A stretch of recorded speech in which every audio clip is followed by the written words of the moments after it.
کہتا میں ہاسپٹل پہنچا اور جب میں ہاسپٹل پہنچا تو میری ماں کی ڈیتھ ہو گئی. پتہ ہی چلا کہ میری ماں اب اس دنیا میں نہیں رہی. کہتا میں واحد بچہ ہوں گا کہ ماں کے مرنے پر میں نے اپنے دل میں ایک جملہ کہا، خس کم جہاں پاک. بہت اچھا ہوا میری ماں مر گئی، اور اگر یہ نہ مرتی تو شاید میں مار دیتا. السلام علیکم میرے عزیزوں قارئ، میرے عزیزوں میں ہوں افتخار اتنی پیارے پاکستان کے سٹی آف لو لاہور سے، اور اس وقت میں موجود ہوں باغ جناح کے جم خانہ کلب میں. جی ہاں، کلب خالی ہے اور میرے پیچھے دیکھیں گراؤنڈ ہے اور یہاں پر کرکٹ ہوتی ہے. آج جو آپ بارش میرے پیچھے دیکھ رہے ہیں، جس کی وجہ سے میں بیٹھ کے ویڈیو بنا رہا ہوں، یہ بارش جو ہے یہ مونسون کی آمد کی اطلاع ہے، نوید ہے کہ اب تیار ہو جو، ساون شروع ہونے والا ہے. ابھی تو خیر ہارڈ چل رہا ہے، لیکن اس کو کہتے ہیں سون دا پکھ لگ گیا. تو سب سے پہلے تو آپ تمام کو، اور خاص طور پہ پاکستانیوں کو، پاکستان کے باہر جو ہیں ان کو بھی، لیکن پاکستانیوں کو بہت بہت مبارک ہو ساون کی آمد کی پہلی بارش جو خبر لے کر آئی ہے، پیغام رسائیں کہ ان سے تیار ہو جو، گرمی ہن بدن نیچے لگی اور اب برسات ہوگی. تو میں نے سوچا کہ آج ویڈیو بناؤں اور بیٹھ کے بناؤں. تو میں یہاں پر بیٹھ گیا جم خانہ میں. پیچھے کا منظر آپ دیکھ رہے ہیں، کتنے خوبصورت اور حسین بادل ہیں پیچھے میرے، اور بارش ہو رہی ہے، اور کیسا خوبصورت سبزہ زار ہے. دوستو، آج جو میں آپ کو کہانی سنانے جا رہا ہوں، یہ کہانی مجھے فون پر ایک نوجوان نے سنائی جس کا نام منصور ہے. منصور اس وقت بڑے ڈپریشن میں ہے، اور اس نے مجھے کہا کہ افتخار بھائی، میں آپ کو جو کہانی سنا رہا ہوں، آپ نے کوشش یہ کرنی ہے کہ اس پوری کہانی کو سنتے ہوئے مجھ سے کوئی سوال مت کیجیے گا، کیونکہ جب آپ اس کا وائنڈ اپ سنیں گے تو تمام کہانی آپ پر عیاں ہو جائے گی. لیکن آپ نے اور آپ کے دیکھنے والوں نے مجھے آخر میں اپنے کمنٹس کے ذریعے، اپنی رائے کے ذریعے یہ ضرور بتانا ہے کہ میں کیا کروں، زندگی کیسے گزاروں، کیونکہ میں شدید ڈپریشن کا شکار ہوں، شدید تکلیف کا شکار ہوں، اور مجھے راتوں کو نیند نہیں آتی اور مجھے نیند کی گولیاں کھانی پڑتی ہیں. دوستو، منصور کہتا ہے کہ یہ کہانی میں بڑی نموشی، بڑی تکلیف اور بڑی شرمندگی کے ساتھ آپ کو سنا رہا ہوں، لیکن آپ نے یہ کہانی اس لیے سنانی ہے کہ بسا اوقات ہمیں نظر کچھ آتا ہے اور حقیقت اس کے برعکس ہوتی ہے، لیکن ہم اپنی آنکھوں کے دیکھے کو ہی حقیقت سمجھتے ہیں، اور شاید ہم کبھی 9 اور 6 کے فرق کو جان نہیں پاتے. وہ کہتا ہے جی کہ میری والدہ کا نام روبینہ ہے، اور میں جب بہت چھوٹا تھا اور میری بہن بھی میرے ساتھ کی تھی، 1 سال کا فرق تھا، تو کہتا جی میرے والد صاحب کی ڈیتھ ہو گئی. میرے والد صاحب سرکاری ملازم تھے اور اکلوتے تھے. تو ان کی ڈیتھ کے بعد وہ جو گھر تھا ان کا، مطلب آبائی گھر، وہ ہمیں مل گیا. تو ہمیں کرایہ نہیں دینا پڑتا تھا. جو ان کی جمع جوڑ تھی، ان کے بعد جب وہ ختم ہو گئی تو میری ماں نے قصد کیا کہ وہ نوکری کرے اور گھر کو چلائے. منصور کہتا ہے کہ میری ماں نے ان دنوں ہمارے شہر میں ایک ڈپارٹمنٹل سٹور بنا تھا، یہ نیا نیا رواج کہتا تھا. تو میری ماں نے وہاں جا کر اپنی سی وی دی، درخواست دی نوکری کی، اور ان کی درخواست قبول کر لی کہ ان کی نوکری ہو گئی. ڈپارٹمنٹل کا جو مالک تھا، انصار ان کا نام تھا، اور انصار صاحب پورے محلے میں بڑی اچھی شہرت کے حامل تھے، اور شادی شدہ تھے، ان کے بچے تھے. محلے کے اندر ہمارے گھر سے کچھ فاصلے پر ایک بہت بڑی کوٹھی تھی ان کے گھر میں گاڑیاں وغیرہ تھیں. تو میری ماں نے وہاں نوکری کری. کہتی انصار صاحب اکثر میری والدہ کو سٹور بند ہونے کے بعد ڈراپ کرنے کے لیے آتے تھے، اور نوکری کے بعد ہمارا گھر بہت اچھے سے چل رہا تھا، ہماری فیسیں جا رہی تھیں، ہمارے کپڑے بنتے تھے.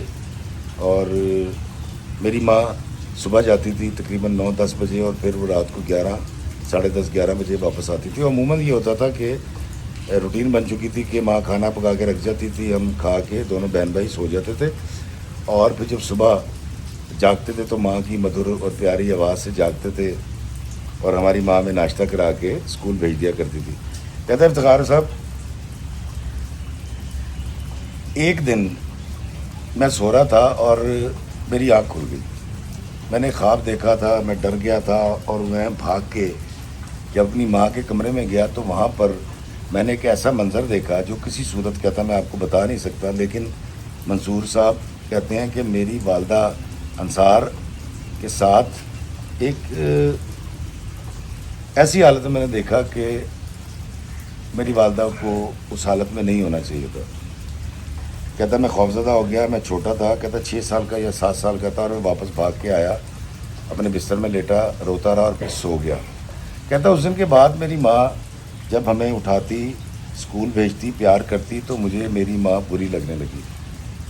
اور جب پھپھو گھر آتی تھیں تو میری کہتا شاید کوشش رہی کہ میں اپنی پھپھو سے اس بات کو شیئر کروں، لیکن میں اپنی پھپھو سے بھی اس کو شیئر نہیں کر سکا. اور جب میں بڑا ہوتا گیا تو میرے ساتھ ساتھ وہ والا منظر میری آنکھوں میں جو سما گیا تھا وہ میرے ساتھ بڑا ہوا.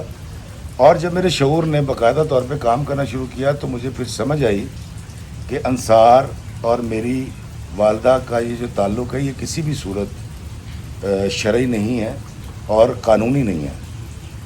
اس بات نے مجھے تکلیف میں مبتلا کر دیا اور مجھے سمجھنے میں بالکل دقت نہیں جب میں کالج پہ پہنچا کہ میری ماں جو ہے وہ لوز کریکٹر ہے، اس کا کردار ٹھیک نہیں ہے. اب صورتحال یہ تھی کہ انصار صاحب چھوڑنے نہیں آتے تھے. میری ماں جو ہے وہ کبھی بھی نہ وہ پک کرنے آتے تھے نہ چھوڑنے آتے تھے. میرے گھر ان کا آنا جانا بالکل نہیں تھا، لیکن میں یہ تصور کرتا تھا کہ اب جو بھی معاملہ ہے وہ یقیناً میری والدہ جو ہے اور انصار صاحب کے درمیان ہماری نظروں سے اوجھل کہیں باہر یہ سارے معاملات ہوتے ہوں گے. کہتا جی میرا پڑھائی میں دل نہیں لگتا تھا، میں کسی سے شیئر نہیں کر سکتا تھا، میں شدید تکلیف کا شکار تھا. میری ماں جب ہنستی مسکراتی یا نماز پڑھتی تو مجھے بہت بری لگتی تھی، اور میرا دل چاہتا تھا کہ جب میری ماں خاص طور پہ جمعے والے دن سارا لپیٹ کے اور نماز پڑھتی اور ہم پہ پھونک مارتی کچھ پڑھ کے، تو میرا دل چاہتا تھا میں اس کے سر سے یہ چادر کھینچ لوں اور اپنی ماں کو بتا دوں کہ میرے ذہن میں ایک ایسی تصاویر نقش ہیں جس میں تو ایک اچھی عورت نہیں ایک بری عورت ہے. لیکن حیران کن طور پر میری ماں کی محبت، ان کی شفقت، ان کا پیار بڑھتا چلا گیا. ہم بہن بھائی جوان ہو گئے، کالج میں چلے گئے.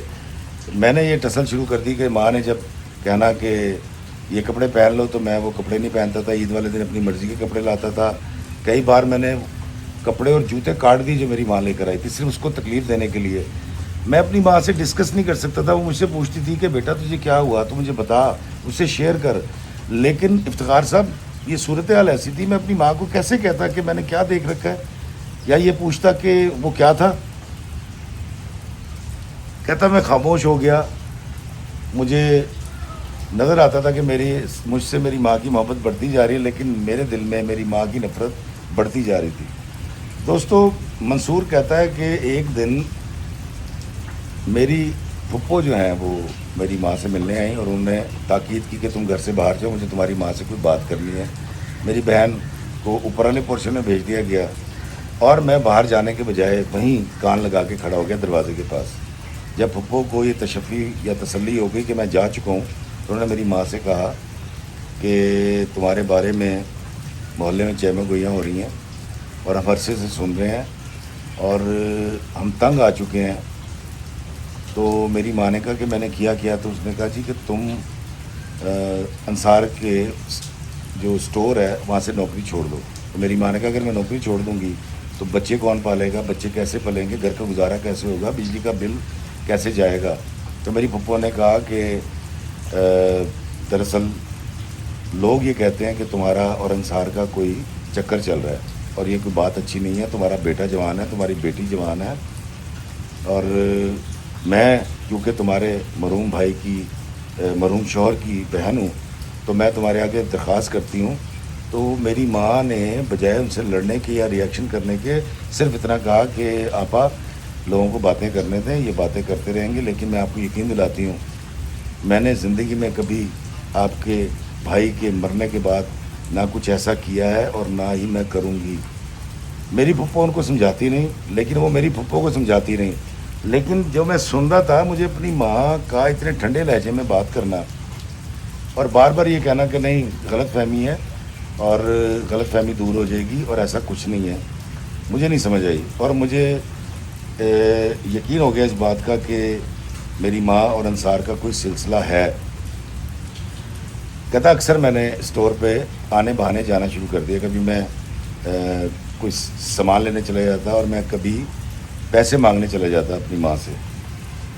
تو میں وہاں بھی میں نے کچھ ایسا نہیں دیکھا. انصار صاحب اپنے کمرے میں ہوتے تھے کیونکہ میری ماں کرتا دھرتا ہو گئی تھی اسٹور کی, سارا اسٹور وہ سنبھال رہی تھی, تو وہ اپنے کاؤنٹر پہ ہوتی تھی یا اپنے کام پہ ہوتی تھی. تو کوئی ایسی چیز تو نظر نہیں ہے, لیکن میں پھپھو والی بات نے وہ سارا زخم ہرا کر دیا جو میں نے ایک منظر بچپن میں دیکھا تھا.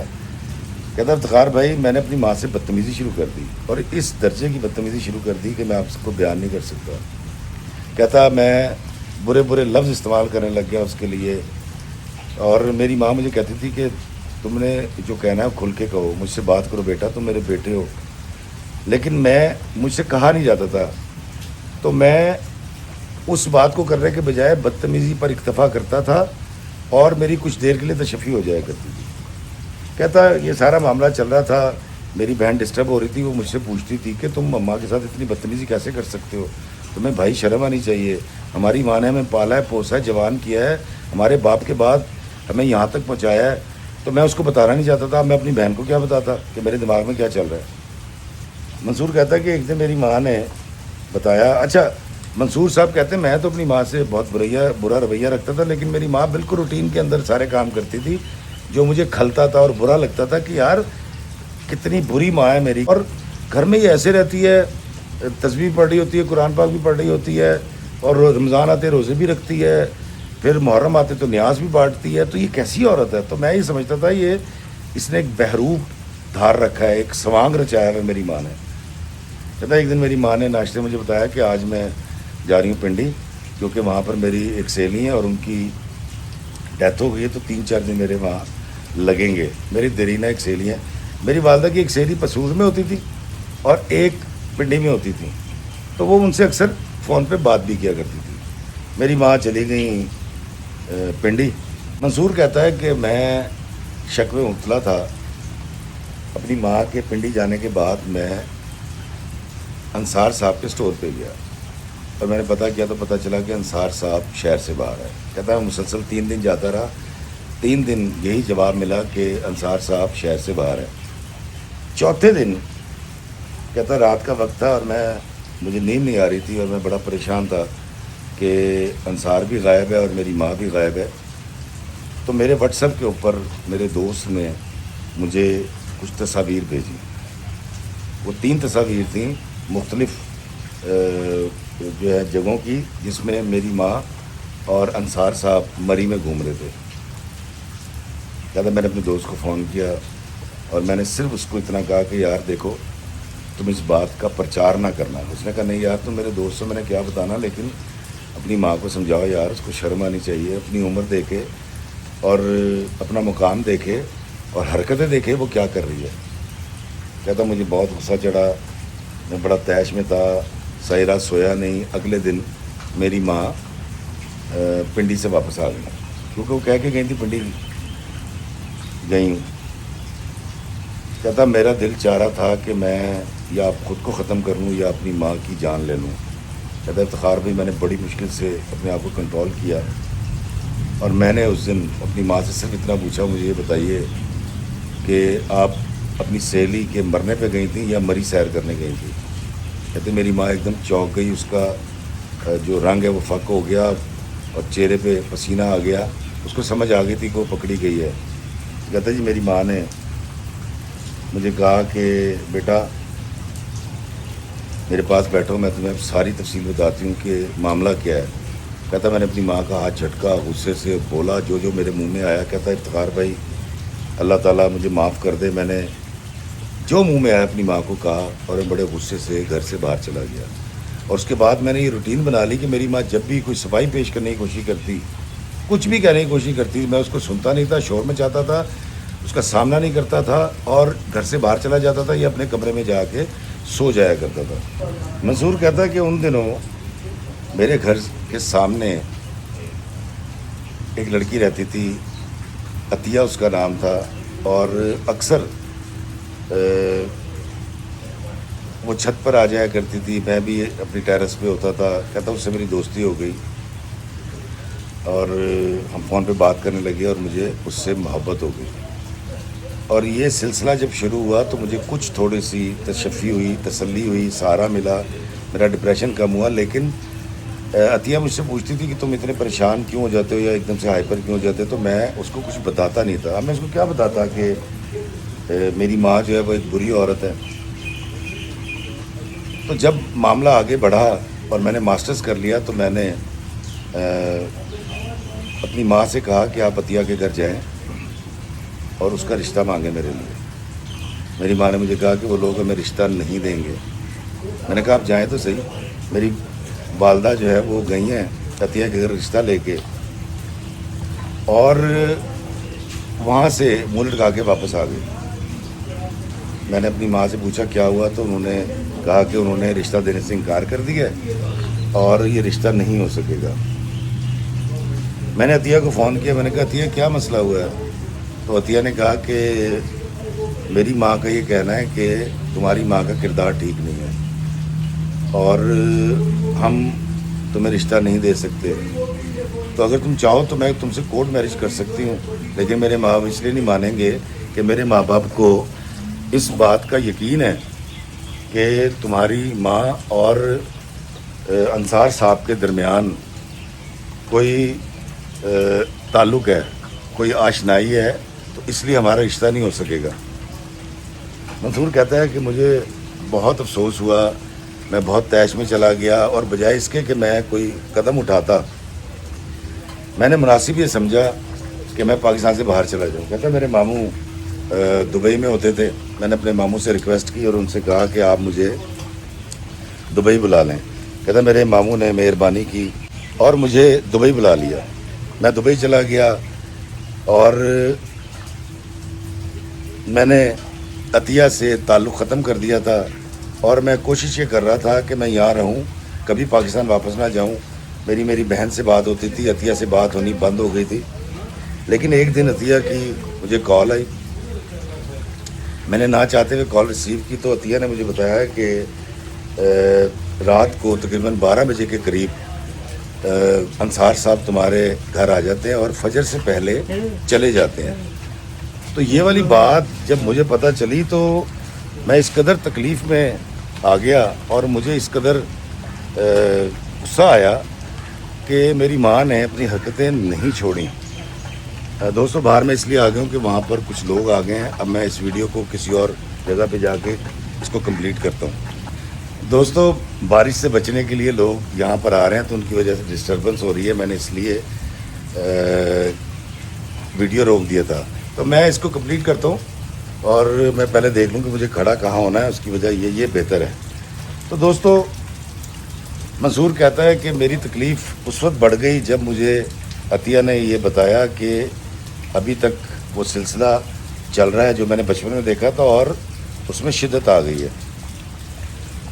کہتا میں نے طے کر لیا کہ میں پاکستان جاؤں گا اور میں یہ قصہ ہی ختم کر دوں گا. کہتا افتخار بھائی میرے پاس صرف 2 راستے تھے, یا یہ کہ میں خود کو کچھ کر لوں یا میں اپنی ماں کو رونے لگ گیا. وہ یہ کہہ کے کہتا جی میں نے ٹکٹ کرائی, میں پاکستان آیا, میرا عزم یہی تھا کہ میں نے جو ہے نا ایک انتہائی قدم اٹھانا ہے. کہتا جب میں گھر پہنچا تو مجھے میری بہن نے روتے ہوئے بتایا کہ امی کو ہارٹ اٹیک ہوا ہے اور امی کو ماموں اور پھپھو ہاسپٹل لے گئے. میرے دوسرے بڑے ماموں یہاں تھے. کہتا میں ہاسپٹل پہنچا اور جب میں ہاسپٹل پہنچا تو میری ماں کی ڈیتھ ہو گئی. پتہ ہی چلا کہ میری ماں اب اس دنیا میں نہیں رہی. کہتا میں واحد بچہ ہوں گا کہ ماں کے مرنے پر میں نے اپنے دل میں ایک جملہ کہا, خس کم جہاں پاک. بہت اچھا ہوا میری ماں مر گئی, اور اگر یہ نہ مرتی تو شاید میں مار دیتا. کہتا جی میرے دل میں بھڑکی ہوئی آگ ٹھنڈی ہو گئی, میری تشفی ہو گئی, میں پرسکون ہو گیا. ماں کو دفنانے کے بعد جو لوگ ملنے آ رہے تھے میں نے ایوائڈ کیا, ان سے زیادہ ملا نہیں, اور کوشش کی کہ پھپھو اور ماموں ان لوگوں سے تعزیت وصول کریں. اور میرے دل میں ایک بدلے کی آگ بھڑکنے لگی اور میرے ذہن میں یہ آیا کہ میں انصار کو کوئی اس جرم کی سزا دوں. میں نے انصار کے بارے میں سوچنا شروع کر دیا. میں پلان کرتا رہا اور ایک دو بار میں گیا بھی, لیکن وہ شاپ پہ اپنے اسٹور پہ موجود نہیں تھا. کہتا افتخار بھائی ایک دن میں فل پلان کر کے بیٹھا ہوا تھا, میں نے فیلڈنگ لگا رکھی تھی اور میں نے اس دن کچھ کر جانا تھا. اس دن مجھے ایک لفافہ ملا. یہ لفافہ پسرور سے آیا تھا, میری امی کی جو سہیلی تھی انہوں نے بھیجا تھا. کہتا جب میں نے اس کو کھولا تو اس کے اندر ایک نکاح نامہ تھا, اور نکاح نامہ میں میری والدہ کا نام دلہن کے خانے میں لکھا ہوا تھا اور دولہا کے خانے میں انصار صاحب کا نام لکھا ہوا تھا. اور یہ کم و بیش 18-19 سال پرانا نکاح نامہ تھا. ساتھ میں ایک خط تھا جو میری امی کی سہیلی نے مجھے لکھا تھا. اس خط میں لکھا ہوا تھا کہ بیٹا میں تمہاری تکلیف سمجھتی ہوں, کیونکہ تمہاری ماں مجھ سے سب کچھ شیئر کرتی تھی, مجھے پتہ ہے تم کس عذاب سے گزر رہے ہو, تو میں نے سوچا کہ یہ نکاح نامہ میں تم تک پہنچا دوں جو تمہاری ماں نے مجھے دیا تھا, کہ اگر کبھی کوئی حالات ایسے ہوئے اور میں اپنے بیٹے کو اس تعلق کے بارے میں نہ بتا سکی تو تم یہ نکاح نامہ اس کو دے دینا. لیکن بیٹا تم نے بڑی غلطی کی, اپنی ماں سے زیادتی کی ہے, بدتمیزی کرتے رہے ہو, اس پر شک کرتے رہے ہو. تمہاری ماں نے تمہارے باپ کے مرنے کے بعد جب جاب شروع کی تھی تو انصار نے اسے شادی کی آفر کی تھی, لیکن کہا یہ تھا کہ چونکہ میں شادی شدہ ہوں میں شادی کو ایکسپوز نہیں کر سکتا, اور میں تم سے شادی کر لیتا ہوں, تمہارا خرچہ اٹھاؤں گا, تمہاری کفالت کروں گا, تم جاب یہاں کرتی نہ, اس بہانے میں تمہیں زیادہ پیسے دوں گا, لیکن کبھی میں بتا نہیں سکوں گا, ریویل نہیں کروں گا. تو بیٹا تمہاری ماں نے انصار سے نکاح کر رکھا تھا. وہ بد کردار عورت نہیں تھی, با کردار عورت تھی. وہ تمہاری دی ہوئی ساری تکلیفیں مجھ سے شیئر کرتی تھی, وہ تمہاری بتائی کی ہوئی ساری حرکتیں مجھے بتایا کرتی تھی, اور میں جب بھی اس کو کہتی تھی کہ تم اس کو بتا دو, اور تمہاری ماں نے جب بھی تمہیں بتانے کی کوشش کی تم بدتمیزی کر کے گھر سے نکل جایا کرتے تھے. منصور یہ بتانے کے بعد رو پڑا دوستوں, اور میری آنکھوں میں بھی آنسو آ گئے, بالکل ویسے جیسے آپ کی آنکھوں میں آنسو آ گئے. منصور کی ماں ایک اچھی عورت تھی. چونکہ انصار کی بیوی نے برداشت نہیں کر رہا تھا, اس کے بچوں نے برداشت نہیں کرنا تھا, اس کے بچے اس وقت بڑے تھے, تو اس نے چھپ کے نکاح کر رکھا تھا. تو منصور کہتا ہے کہ آج میں اپنی ماں کی قبر پہ جاتا ہوں, روتا ہوں, معافی مانگتا ہوں, اور جانے کی مجھے لگتا ہے میرا اللہ مجھے معاف نہیں کرے گا جو مجھ سے نادانستہ نہ جانتے ہوئے گناہ ہو گیا. دوستو ہم بھی اپنی زندگی میں بہت سارے ایسی باتیں ایسے ایسٹیمیٹ کر لیتے ہیں, ایسے اندازے لگا لیتے ہیں, جس کے بعد جب ریویل ہوتا ہے اور راز افشاں ہوتا ہے تو ہمیں شرمندگی ہوتی ہے اور نوشی کا شکار ہو جاتے ہیں, اور ہمیں پتہ چلتا ہے کہ ہم نے بلا وجہ کسی پر الزام دھر دیا تھا. میں نے منصور سے کہا کہ منصور تم نے جو کچھ کیا وہ تمہارا فطری رد عمل تھا, کوئی بھی تمہاری جگہ بیٹا ہوتا تو شاید اس سے زیادہ کرتا, تو تم پریشان مت ہو, اور تمہاری ماں اس بات کو سمجھتی تھی, اور تم بھی اب اس بات کو سمجھ لو کہ اللہ یقیناً میں دعا کروں گا کہ اس معاملے میں تمہارے ساتھ کوئی مواخذہ نہ کرے. تو تم نے معافی مانگ لی ہے اور اپنی زندگی اچھے سے گزارو, خوشی کے ساتھ گزارو. اور دوستو آپ ضرور بتائیے گا آپ منصور کو کیا مشورہ دیں گے. وہ بہت روتا ہے اور اس کو یہ لگتا ہے کہ اللہ اس کو اس گناہ کی پاداش میں بہت بڑے عذاب میں مبتلا کر دے گا.